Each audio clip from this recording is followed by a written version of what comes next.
लूका 7 अध्याय। एक सूबेदार का विश्वास। जब वह लोगों से ये सारी बातें कह चुका तो कफरनहूम में आया। वहाँ किसी सूबेदार का एक दास जो उसका प्रिय था, बीमारी से मरने पर था।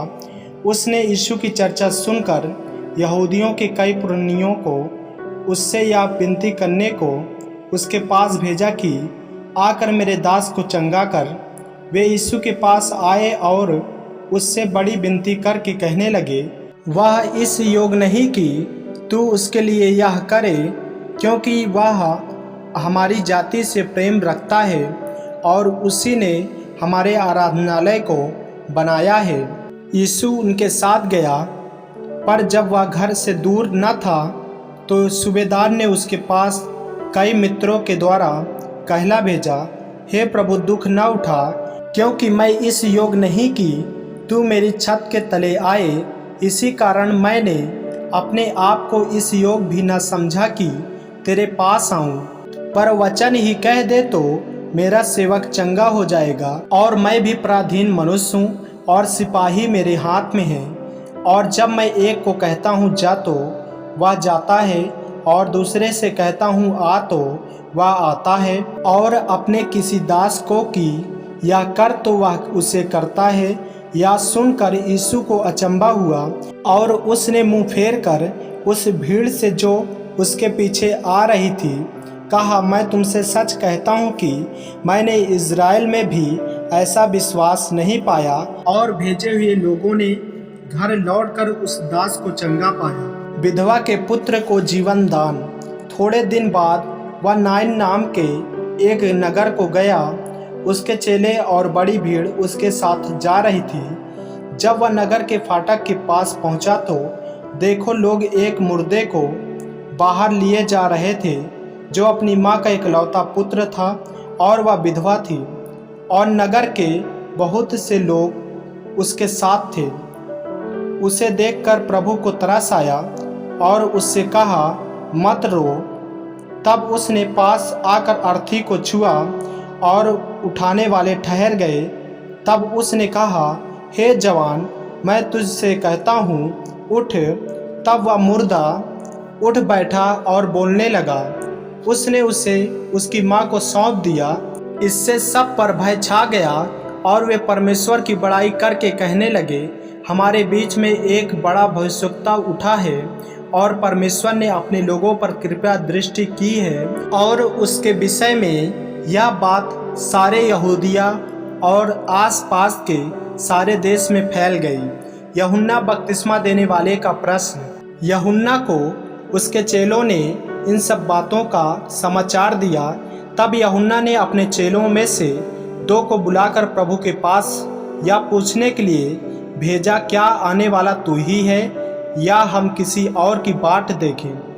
उन्होंने उसके पास आकर कहा, यूहन्ना बपतिस्मा देने वाले ने हमें तेरे पास यह पूछने को भेजा है कि क्या आने वाला तू ही है या हम किसी दूसरे की बाट देखें। उसी घड़ी उसने बहुतों को बीमारियों और पीड़ाओं और दुष्टात्माओं से छुड़ाया और बहुत से अंधों को आंखें दी। और उसने उनसे कहा, जो कुछ तुमने देखा और सुना है, जाकर यूहन्ना से कह दो कि अंधे देखते हैं, लंगड़े चलते फिरते हैं, कोढ़ी शुद्ध किए जाते हैं, बहिरे सुनते हैं, मुर्दे जिलाए जाते हैं, और कंगालों को सुसमाचार सुनाया जाता है।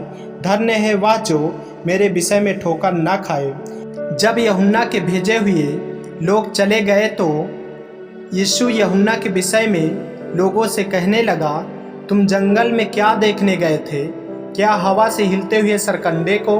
तो फिर तुम क्या देखने गए थे? क्या कोमल वस्त्र पहने हुए मनुष्य को? देखो, जो भड़कीला वस्त्र पहनते और सुख विलास से रहते हैं, वे राजभवनों में रहते हैं। तो फिर क्या देखने गए थे? क्या किसी भविष्यवक्ता को? हाँ, मैं तुमसे कहता हूँ, वरन भविष्यवक्ता से भी बड़े को।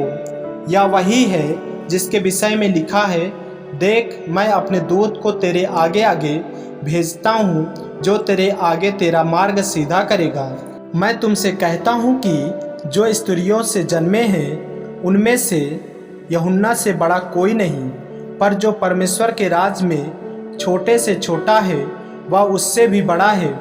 और सब साधारण लोगों ने सुनकर और चुंगी लेने वालों ने भी यूहन्ना का बपतिस्मा लेकर परमेश्वर को सच्चा मान लिया, परंतु फरीसियों और व्यवस्थापकों ने उससे बपतिस्मा न लेकर परमेश्वर के अभिप्राय को अपने विषय में टाल दिया। अतः मैं इस युग के लोगों की उपमा किससे दूं कि वे किसके समान हैं? वे उन बालकों के समान हैं जो बाजार में बैठे हुए एक दूसरे से पुकार कर कहते हैं, हमने तेरे लिए बांसुरी बजाई और तुम ना नाचे, हमने विलाप किया और तुम ना रोए, क्योंकि यूहन्ना बपतिस्मा देने वाला ना रोटी खाता आया ना दाखरस पीता आया, और तुम कहते हो उसमें दुष्ट आत्मा है। मनुष्य का पुत्र खाता पीता आया है, और तुम कहते हो देखो पेटू और पियक्कड़ मनुष्य चुंगी लेने वालों का और पापियों का मित्र है। पर ज्ञान अपनी सब संतानों द्वारा सच्चा ठहराया गया है। फरीसी के घर पापनी स्त्री को क्षमा। फिर किसी फरीसी ने उससे विनती की कि वह उसके साथ भोजन करे। अतः वह उस फरीसी के घर में जाकर भोजन करने बैठा। उस नगर की एक पापनी स्त्री यह जानकर कि वह फरीसी के घर में भोजन करने बैठा है, संगमरमर के पात्र में इत्र लाई और उसके पाँव के पास पीछे खड़ी होकर रोती हुई उसके पाँव को आंसुओं से भिगोने और अपने सिर के बालों से पोंछने लगी और उसके पाँव बार बार चूम कर उन पर इत्र मला। यह देखकर वह फरीसी जिसने उसे बुलाया था अपने मन में सोचने लगा, यदि यह भविष्यवक्ता होता तो जान जाता कि यह जो उसे छू रही है वह कौन और कैसी स्त्री है, क्योंकि वह तो पापनी है। यीशु ने उसके उत्तर में कहा, हे सिमोन, मुझे तुझसे कुछ कहना है। वह बोला, हे गुरु, कहा। किसी महाजन के 2 देनदार थे, एक 500 और दूसरा 50 दिनार का देनदार था। जब उनके पास पटाने को कुछ न रहा तो उसने दोनों को क्षमा कर दिया। इसलिए उनमें से कौन उससे अधिक प्रेम रखेगा? सिमोन ने उत्तर दिया, मेरे समझ में वह जिसका उसने अधिक छोड़ दिया। उसने उससे कहा, तूने ठीक विचार किया है।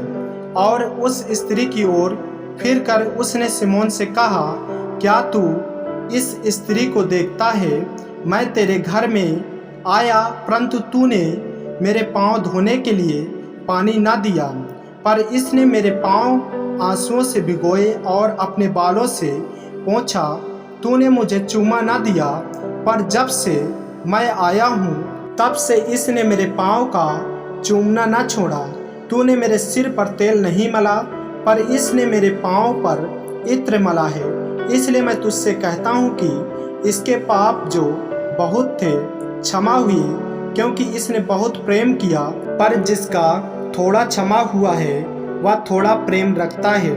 और उसने स्त्री से कहा, तेरे पाप क्षमा हुए।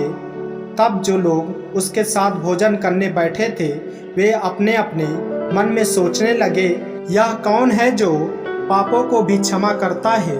पर उसने स्त्री से कहा, तेरे विश्वास ने तुझे बचा लिया है, कुशल से चली जा। आमीन। मेरे प्रियो, यदि आप इस चैनल पर नए हैं, यदि आपने अभी तक हमारे चैनल को सब्सक्राइब नहीं किया है तो हमारे चैनल को सब्सक्राइब करें और बेल आइकन के बटन को दबाएं ताकि वीडियो रेडियो रोजाना आप तक पहुंच सके। जय मसीह की। प्रभु आपको आशीष दे।